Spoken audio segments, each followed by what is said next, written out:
Agaseke k'amakuru mu karere ngapfunduriye mu Burundi. Perezida wa Kongo Felix Antoine Tshisekedi yahuye na mugenzi w'u Burundi Evariste Ndayishimiye mu ruzinduko rw'ubucuti yagiriye Bujumbura. Ibiro bya Perezida wa Kongo byatangaje ku mbuga nkoranyambaga ko bakuru b'ibihugu byombi baganiriye mu gihe cy'amasaha agera hafi kuri 2 ku ngingo zirimo n'ubufatanye hagati y'ibyo bihugu n'umutekano. Burundi busanzwe bwarohereje ingabo mu burasirazuba bwa Kongo kubw'amasezerano hagati y'ibihugu byombi zirwana ku ruhande rw'ingabo za leta n'icyo gihugu mu ntambara y'umutwe w'inyeshyamba w'Ventura yongeye kubura mu mpera z'umwaka wa 2021 aho mu burasirazuba bwa Kongo ingabo z'u Burundi zarwanira n'umutwe w'inyeshyamba hakorewe Red urwanya ubutegetsi bwa Gitega mu gihe cyashize bagabye ibitero mu Burundi byicirwamo abantu. Ikinyamakuru SOS Mide Burundi cyavuze ko uruzinduko cyitwa rw'ibanga nta kinyamakuru na kimwe cyemerewe kurukurikirana yewe n'ibitangazamakuru bya leta kandi ngo abategetsi baganire ku kibuga cy'indege. Iki kinyamakuru kibazo cyagenza Agaseke mu Burundi iminsi mike akoze impinduka mu gisirikare ariko nta gisubizo gitanga uretse kwerekana ko Bwana Ndayishimiye yakiriye mugenzi we Kinshasa iminsi mike yananiranye ibiganiro byagombaga guhuza abategetsi bakuru b'ibihugu by'u Rwanda na Kongo Murangura hagamije kugarura amahoro mu karere k'uburasirazuba bwa Kongo. Ibihugu by'u Burundi na Kongo kuri ubu bihuriye kuba byiko mu Rwanda kuko nka Gitega ishinja ubutegetsi bwa Kigali gufasha Red ikirego Kigali na Red bahakana. Ibiro bya Perezida Ndayishimiye byatangaje ku rubuga nkoranyambaga rwa isi kuri uruzinduko rwa Tshisekedi rubaye ikibatsi gishya cy'ubufatanye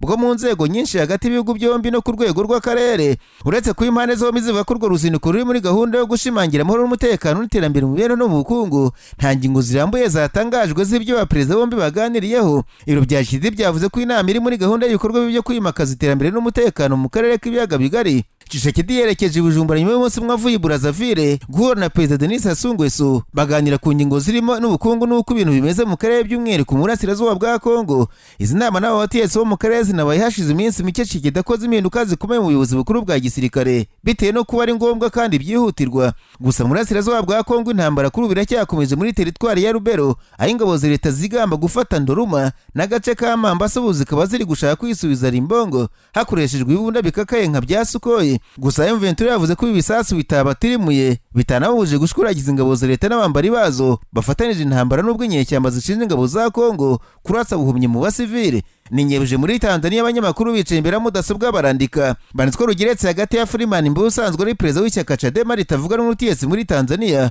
na Tundurisi usanzwe ari vice perezida. Buri wese ngo arashaka kuba perezida waryo mu matora ategerejwe mu kwezi kwa mbere k'umwaka utaha. Ikinyamakuru Destiny cyanditse ko amatora yo mu kwezi kwa mbere uzaba perezida ari uzahagararira ishyaka mu matora ya perezida wa Repubulika ari umwaka utaha mu kwezi kwa 10. Tundurisi avuga ko ashaka intebe bitarabaho kuko ashinja Freeman Mbowe kuba icyitso cy'ishyaka CM iri ku butegetsi ngo aryorohere. Aba bagabo bombi batareba mu cyerekezo kimwe bitezwe ko bazakizwa n'abaturage basanzwe muri ishyaka Chadema uwo bazimika kazaba ari uwa perezida w'ishyaka. Freeman Mbowe ushinjwa gutandaraza ngo atajambura ishyaka iri ku butegetsi avuga ko ari ugukabya kuvuga ko ntacyo perezida Simesi Hassan yakoze kuko anavuga ko mu biganiro bigamije korohereza abatavuga rumwe nawe kuko byatumye Tundurusi na Godbless Lema bahunguka. Rusu avuga ko impamvu nta mpinduka ziba muri Tanzania uko abanyapolitiki bakabaye bashyiriye itutu kuri leta ibaha ruswa bagaceceka ahereye kuri perezida w'ishyaka rya Freeman Mbowe. Igihugu cya Tanzania kimaze igihe ku gitutu cy'amahanga ashinja perezida Simesi Hassan kuba umunyagitugu wicakanyiriza ndetse agafunga batabona ibintu kimwe nawe. Uyu mugore uri ku butegetsi kuva 2021 aherutse kwiyama ibihugu bikomeye ku isi byamunengaga kutubahiriza uburenganzira bwa muntu. Yabibwiye ko adakeneye bamwereka uko ategeka abaturage bamwitoreye. Uyu mwuka uri mu mashyaka ya opposition urasanzwe muri Tanzania kuko akenshi imbere y'amatora b'abanyapolitike usanga bava mu mashyaka berekeza mu yandi ariko kuri inshuro ntibizwi neza niba muri Chadema hari uzavuma akisunga ziyemerera ku butegetsi. Hari abarwanashyaka ba Chadema basanga perezida wabo Freeman Mbowe umaze imyaka 20 ayobora ishyaka ntacyo atakoze mu myaka rimaranye kuko ngo rikunze gushaka gucikamo ibice akahagoboka. Nararanganije amaso ibinyamakuru byandikirwa muri Uganda abanyamakuru bakiza amakaramu ku mpapuro barandika banatwe uvugizi wa guverinoma ya Uganda Bwana Opondo yagiye ku ruhande rw'abategetsi ba Kampala batavuga mu ruhame ariko bahangayikishijwe n'imyitwarire y'umugaba mukuru w'ingabo za Uganda Muhoozi ku mbuga nkoranyambaga cyane. Ikinyamakuru Daily Monitor cyanditse ko Opondo yavuze ko wabizi neza ko abandi babitekereza bagatinya kubivuga ariko hamya ko imyitwarire Muhoozi ku mbuga nkoranyambaga iteye inkeke ndetse nashyira igitutu ku bategetsi bagomba kugorora imvugo zakoresha z'ubushotoranyi. Icyo kinyamakuru gisubiramo amagambo ya Opondo agira ati nta muntu hamwe ku isi twari twabona umugaba w'ingabo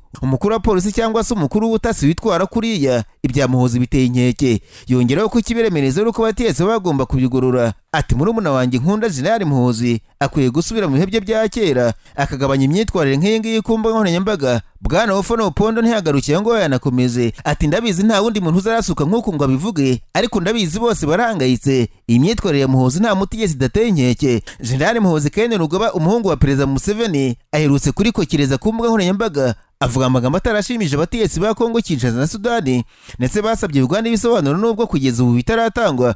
Ubutegetsi bwa Kampala ariko busa n'ubwamaze kwerekana ko abantu badakwiye gufata ibitangazwa na Muhoozi ngo babiremereze, kuko Minisitiri w'itumanaho Chris baryo munsi aherutse kuvuga ko ibyo yandika ari ibyo bwite kuko ubutegetsi budakorera ku mbuga nkoranyambaga, anasaba abantu kubifata nko kuryongura ku mihanda, akayamvuga ikoreshwa n'urubyiruko rwo ku mbuga nkoranyambaga mu rwa Gasabo. Icyakora ikinyamakuru Chimprepost cyanditswe General Muhoozi Kainerugaba atarekeye aho ngaho yanditse asaba Sudani ko niba kuko yaranditse ibaruwa isaba Uganda ko yabasaba imbabazi, ubutegetsi bwa Khartoum bugomba gusaba imbabazi Muhoozi Kainerugaba.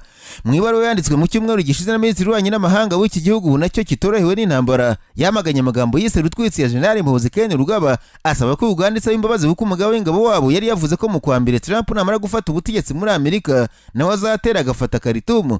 Abategetsi ba Sudani bari bagaragaje ko umujenerali wa Uganda yabashaka kwimenyekanisha akoresheje iki gihugu. General Muhoozi mu butumwa yanditse kuri Twitter kabusiba yavuga ko niba ko ibaruwa yabonye ari ukuri atari igihuha yaranditswe n'abategetsi ba Sudani, ati nkeneye gusabwa imbabazi byihuse kuri jewe, ingabo za Uganda UPDF ndetse n'igihugu cyacu muri rusange bitaba ibyo. Agarukiraho ngaho ntiyagaragaje icyakurikira mu gihe bitagenda uko bishaka. Uyu munyamakuru wa Chimprepost yagaragaje ko General Muhoozi nubwo yandika kuri X yahoze ari Twitter agakangaranya abantu, asanzwe ari umuntu mwiza ukunda amahoro akanaharanira, atanga n'ingero yemwe ko mu mvugo ze akunze kugaruka ku guhuza ibihugu bitumvikana, banatanga ingero ko yanaguye umubano w'u Rwanda na Uganda kandi akaba arazwi ishinga no kunywanisha aba Perezida Kagame na Tshisekedi kuri ubu badacanye uwaka. Uyu munyamakuru anagaragaza ko General Muhoozi abantu badakwiye gutwarwa n'uruhande rwa Twitter akora, bakwiye kumureba nk'umuntu wayoboye igisirikare kiri kuvugwa neza ku isi kandi ko ari mu murongo wa Uganda wo kuba umuhuza mu bihugu byinshi by'aka karere ka Afurika y'Uburasirazuba n'ibyo hagati. Gusa ikigaragara General Muhoozi yahundanishije imitwe y'abategetsi mu gihugu cye kuko Minisitiri baryo munsi arasaba ko ibyandikwa na Muhoozi Kainerugaba kuri social media abantu babifata nk'ibisanzwe. Ariko Daily Monitor yandika ko Ofono Opondo uvugira guverinoma ya Uganda yibutse baryo munsi ko Twitter ya General Muhoozi yanditseho ko ari umuyoboro ukoreshwa n'umugabo w'ingabo za Uganda, agasanga gusaba abantu kutita ku byo akoresha uyu muyoboro ari ukuyobya rubanda, akamuha inama yo kwibuka ko ari General ufite umwanya udasanzwe mu ngabo z'igihugu, akwiye kuba umubyi w'amahoro kabone n'ubwo yabazi ko wandika atebya, nta utebya avuga gutera igihugu cyigenga.